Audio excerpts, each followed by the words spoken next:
Hello प्यारे बच्चों, आप सब कैसे हैं? मेरे इस चैनल में आप सभी का बेहद स्वागत है। आज मैं आप सबके लिए लेकर आई हूँ कान्हा जी की कहानी। आइए आज हम सुनते हैं कि कान्हा जी कितने नटखट थे और कितनी शैतानियाँ करते थे और कैसे यशोदा मैया उनका ख्याल रखती थी। ये कहानी है कान्हा जी की और कुम्हार की। कुम्हार किसे कहते हैं आप जानते हैं? वही कुम्हार जो मटका बनाते हैं। तो चलिए सुनते हैं यह पौराणिक कथा। प्रभु श्री कृष्ण ने गोपियों के साथ बहुत सी लीला की है। श्री कृष्ण गोपियों की मटकी फोड़ते थे और माखन भी चुरा कर खा जाते थे। और गोपियां श्री कृष्ण का उलाहना लेकर यशोदा मैया के पास जाती थीं। ऐसा बहुत बार होता था, लेकिन श्री कृष्ण तो कभी सीखते ही नहीं थे। वह बार बार मटकियां फोड़ते थे और बार बार माखन चुरा चुरा कर खा जाते थे। एक बार की बात है कि यशोदा मैया प्रभु श्री कृष्ण के उलाहनों से तंग आ गई थी। वह रोज रोज उनकी जो शिकायतें गोपियां लेकर आती थी, उनसे बेहद परेशान हो गई थी और छड़ी लेकर श्री कृष्ण की ओर दौड़ी। तो जब प्रभु ने अपनी मैया को इतने क्रोध में देखा, तब वह डर के मारे भागने लगे। उन्हें अपने बचाव भी तो करना था ना। भागते भागते श्री कृष्ण एक कुम्हार के पास पहुंचे।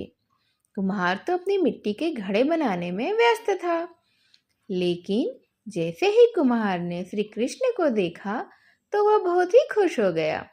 कुम्हार जानता था कि श्री कृष्ण साक्षात परमेश्वर हैं। तब प्रभु ने कुम्हार से कहा कि कुम्हार जी, आज मेरी मैया मुझ पर बहुत क्रोधित है। मैया छड़ी लेकर मेरे पीछे पीछे आ रही हैं।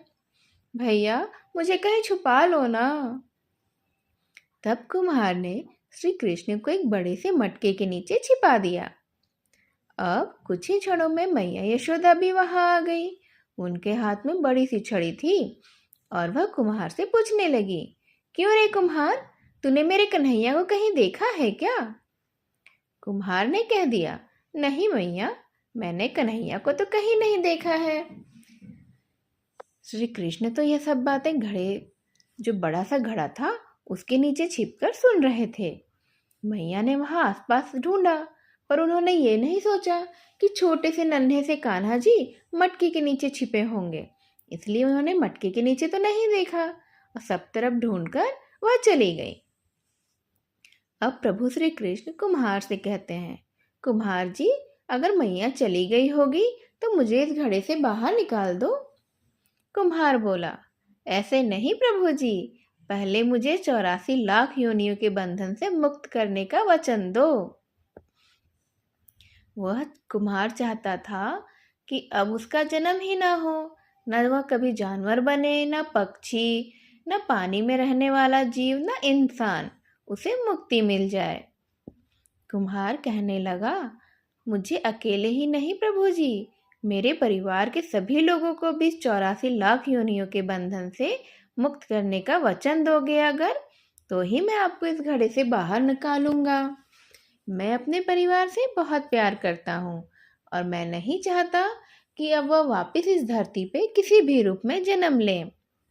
आपको पता है बच्चों, इस धरती पे 84 लाख प्रकार के जीव पाए जाते हैं। इन सब में सभी तरह के पानी में रहने वाले, धरती में रहने वाले, आकाश में उड़ने वाले जीव की गिनती होती है। उस कुम्हार ने इन सभी योनियों से मुक्ति की प्रार्थना की। तब प्रभु जी ने कहा, चलो ठीक है, उनको भी 84 लाख योनियों के बंधन से मैं मुक्त करने का वचन देता हूँ। अब तो मुझे घड़े से बाहर निकाल दो। अब कुम्हार कहता है, बस प्रभु जी, एक विनती और है, उसे भी पूरा करने का वचन दे दो तो मैं आपको अब घड़े से बाहर निकाल दूंगा। भगवान बोले, अच्छा, तो वो भी बता दे, तू कहना क्या चाहता है? कुम्हार कहने लगा, प्रभु जी, जिस घड़े के नीचे आप छुपे हो, उसकी मिट्टी मेरे बैलों के ऊपर लाद के लाई गई है। मैं मेरे इन बैलों को भी 84 के बंधन से मुक्त करने का वचन दो। भगवान ने कुम्हार के प्रेम पर प्रसन्न होकर उन बैलों को भी 84 के बंधन से मुक्त होने का वचन दिया। भगवान समझ गए थे कि कुम्हार अपने परिवार, अपने बैलों, जो भी उसके प्यारे संबंधी हैं, उनसे बेहद प्रेम करता है। तब प्रभु ने बोला, अब तो तुम्हारी सारी इच्छाएं पूरी हो गई ना। मैंने सभी को 84 लाख योनियों के बंधन से मुक्त करने का वचन दिया है। अब तो मुझे इस घड़े से बाहर निकाल दो। तब कुम्हार कहता है, नहीं, अभी तो नहीं भगवान, बस एक और अंतिम इच्छा है, उसे भी पूरा कर दीजिए ना। और कान्हा जी बोलते हैं, अरे अभी भी बची है इच्छा आपकी, चलिए वो भी बता दीजिए। तब वह कुम्हार कहता है, जो भी प्राणी हम दोनों के बीच के इस संवाद को सुनेगा, उसे भी आप 84 लाख योनियों के बंधन से मुक्त कर दोगे क्या? बस इतना वचन दे दो तो मैं आपको इस घड़े से बाहर निकाल दूंगा। कुम्हार की इतनी प्रेम भरी बातों को सुनकर प्रभु श्री कृष्ण बेहद खुश हो गए, क्योंकि वह समझते थे कि इस वक्त कुम्हार कुछ भी मांग सकता था। वह दुनिया की दौलत मांग सकता था, वह राजा होने का वरदान मांग सकता था, वह सब कुछ मांग सकता था जिससे इस दुनिया में लोग खुश होते हैं। धन, दौलत, सुख, समृद्धि, ऊंचा पद, कुछ भी मांग सकता था। लेकिन कुम्हार ने यह सब नहीं मांगा। उसने अपने प्रेम में वशीभूत होकर अपने लिए मोक्ष मांगा। तब श्री कृष्ण बहुत खुश हुए और कुम्हार की इच्छा को पूरा करने का वचन दिया। फिर कुम्हार ने बाल श्री कृष्ण को घड़े से बाहर निकाल दिया और उनके चरणों में साष्टांग प्रणाम किया। प्रभु जी के चरण धोए और चरणामृत लिया। अपनी पूरी झोपड़ी में चरणामृत का छिड़काव किया और प्रभु जी के गले लगकर खूब रोया, क्योंकि वह प्रभु में ही विलीन हो गया। जरा सोचो, जो बाल श्री कृष्ण 7 कोस लंबे चौड़े गोवर्धन पर्वत को अपनी इस उंगली में, चीनी उंगली में उठा सकते हैं, क्या वह एक घड़े को नहीं उठा सकते थे? लेकिन बिना प्रेम में रिझे नहीं, नटवर नंद किशोर हैं। कोई कितना भी यज्ञ करे, अनुष्ठान करे, कितना भी दान कर ले, चाहे कितनी भी भक्ति कर ले, लेकिन जब तक मन में प्राणी मात्र के लिए प्रेम नहीं होगा, प्रभु श्री कृष्ण मिल ही नहीं सकते हैं। अगर आपके मन में सभी के लिए प्यार है, श्रद्धा है, आदर है, आप सभी का सम्मान करते हैं और प्यार से सबके साथ रहते हैं, कभी किसी को नुकसान नहीं पहुंचाते हैं, तो श्री कृष्ण आपसे बहुत खुश रहेंगे, आपका साथ देंगे और आप उनसे जो चाहे वह ले सकते हैं।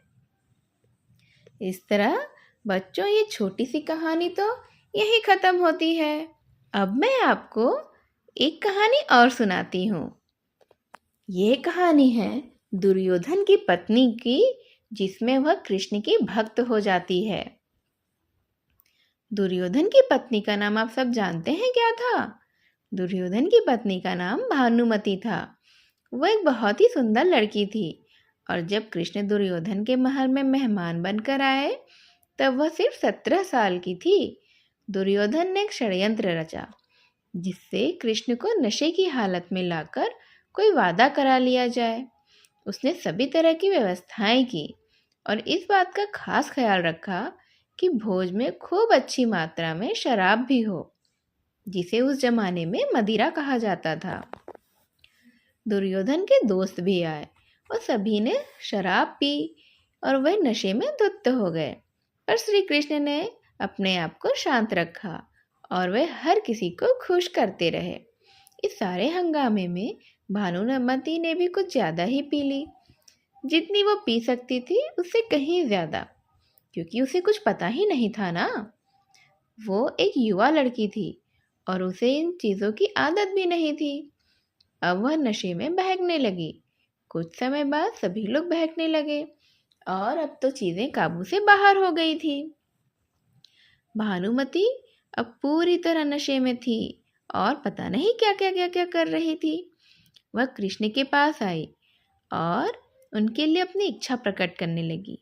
कृष्ण ने उसे किसी शिशु की तरह संभाला और वे समझ गए थे कि अरे ये तो स्थिति बहुत खराब हो चुकी है। वह भानुमति अगर कुछ और कर बैठी तो, या इसे कुछ हो गया तो बाद में संभाल नहीं पाएगी और हस्तिनापुर की रानी होने का गौरव भी कलंकित हो जाएगा। इसलिए कृष्ण ने उनको उठाकर महल के अंदर ले गए और उसके साथ गांधारी के कक्ष में जाकर उनके हवाले कर दिया।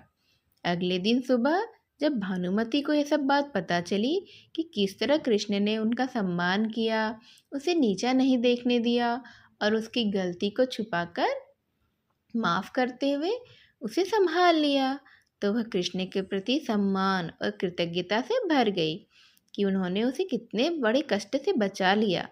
अब वह कृष्ण की भक्ति करने लगी। यह थी एक छोटी सी कहानी भानुमति की कि किस तरह कृष्ण ने उनकी मदद की और अब वह कृष्ण की भक्ति करने लगी थी। इसी तरह एक और कहानी सुनिए।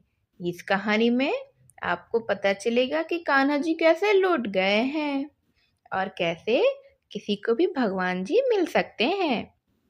एक पंडित जी थे। वे रोज घर घर जाकर भागवत गीता का पाठ करते थे। एक दिन उन्हें एक चोर ने पकड़ लिया और कहा, तेरे पास जो कुछ भी है मुझे दे दे।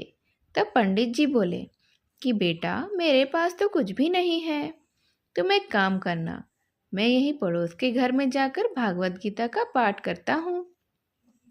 वो यजमान बहुत ही दानी लोग हैं, जब मैं कथा सुना रहा होऊंगा तुम उनके घर में जाकर चोरी कर लेना। चोर इस बात को मान गया। अगले दिन जब पंडित जी कथा सुना रहे थे तब वह चोर भी वहां गया। तब पंडित जी बोले कि यहाँ से मीलों दूर एक गांव है वृंदावन, वहां पर एक लड़का आता है जिसका नाम है कान्हा। वह हीरों जवाहरातों से लदा रहता है। अगर कोई लूटना चाहता हो तो उसको लूटे। वो रोज रात को उस पीपल के पेड़ के नीचे आता है जिसके आसपास बहुत सी झाड़ियां हैं। जब चोर ने ये सुना तो खुशी खुशी वहां से चला गया। वो चोर अपने घर गया और अपनी बीवी से बोला कि आज मैं कान्हा नाम के बच्चे को लूटने जा रहा हूँ, मुझे रास्ते में खाने के लिए कुछ बांध कर दे दो। पत्नी ने कुछ सत्तू उसको दे दिया और कहा कि घर में तो बस यही है और कुछ भी नहीं है। चोर वहां से ये संकल्प लेकर चला कि अब तो मैं उस कान्हा को लूट कर ही आऊंगा और हम बहुत अच्छे से रहेंगे। वह पैदल ही पैदल टूटे चप्पल में वहां से निकल गया। रास्ते में वह कान्हा का नाम लेते हुए जा रहा था। अगले दिन शाम को वह वृंदावन पहुंचा। जो जगह उस पंडित जी ने बताई थी, अब वहां पहुंचकर उसने सोचा कि अगर मैं यहीं सामने में खड़ा हो गया तो बच्चा मुझे देखकर भाग जाएगा, तो मेरा यहाँ आना बेकार हो जाएगा। इसीलिए उसने सोचा कि क्यों ना पास वाली झाड़ियों में छिप जाऊं।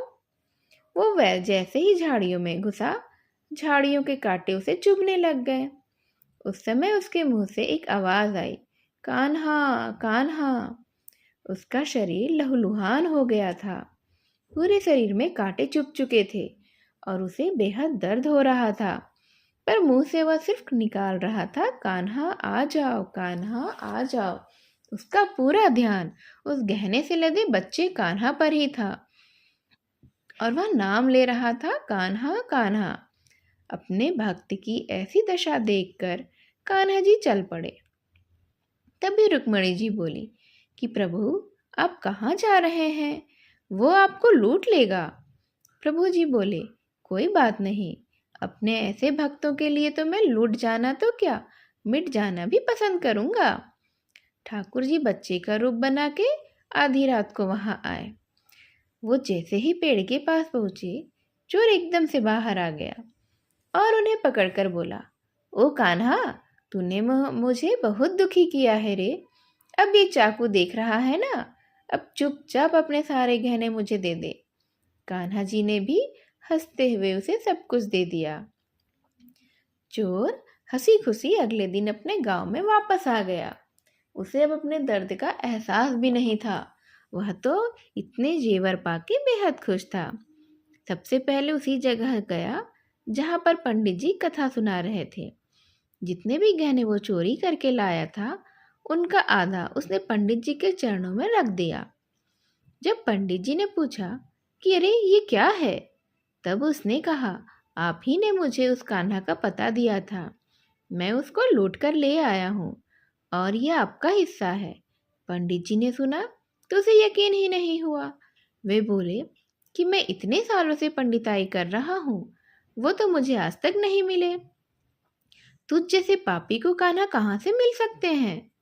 चोर के बार बार कहने पर पंडित जी बोले कि चल, मैं भी चलता हूँ तेरे साथ वहां पर, मुझे भी तो दिखा कि कान्हा कैसा दिखता है। तब वे दोनों वहां से चल दिए। चोर ने पंडित जी को कहा कि आओ मेरे साथ यहाँ छुप जाओ। दोनों का शरीर फिर से लहूलुहान हो गया। मुंह से बस एक ही आवाज निकली, कान्हा, ओ कान्हा, आ जाओ। ठीक मध्य रात्रि को कान्हा जी बच्चे के रूप में फिर से वहां आ गए। अब दोनों झाड़ियों से बाहर निकल आए। पंडित जी की आंखों में आंसू थे, वह तो फूट फूट कर रोने लग गए। चोर के चरणों में गिर गए और बोले कि हम जिसे आज तक देखने के लिए तरसते रहे, जो आज तक लोगों को लूटता आया है, तुमने उसे ही लूट लिया। तुम तो धन्य हो। आज तुम्हारी वजह से मुझे भी कान्हा जी के दुर्लभ दर्शन हुए हैं। तुम्हारी वजह से मैं धन्य हो गया हूँ। इस तरह पंडित जी को समझ में आया कि प्रेम से और सिर्फ कान्हा का ध्यान लगा के उन्हें पुकारने से कान्हा दौड़े चले आते हैं। हम कान्हा जी को जिस रूप में याद करेंगे, कान्हा जी वही रूप लेकर हमारे पास आते हैं। जैसे चोर ने उसे कान्हा जी को नन्हे बालक के रूप में याद किया था, तो कान्हा जी नन्हे बालक के रूप में आए। हम उन्हें जिस रूप में याद करेंगे, वे हमारे पास उस रूप में आते हैं। बच्चों, इस कहानी से हमें क्या सीखने को मिलता है? ऐसा है, हमारे कान्हा प्यार के भूखे हैं। अपने सच्चे भक्तों के लिए वे कुछ भी कर सकते हैं। जो सच्चे भक्त उन्हें दिल से पुकारते हैं, सच्चे दिल से, तो वे भागे भागे चले आते हैं। इसीलिए प्रेम से कहिए, श्री राधे, मेरे तो गिरधर गोपाल, दूसरों ना कोई। तो इस तरह कान्हा जी की कहानियों के साथ आज का ये कहानियों का दिन ख़त्म करती हूँ। मैं फिर से आपके लिए ढेर सारी कहानियों के साथ फिर से आऊँगी। तब तक के लिए मेरे चैनल को सब्सक्राइब कर दीजिए और लाइक कर दीजिए। बाय बाय प्यारे बच्चों।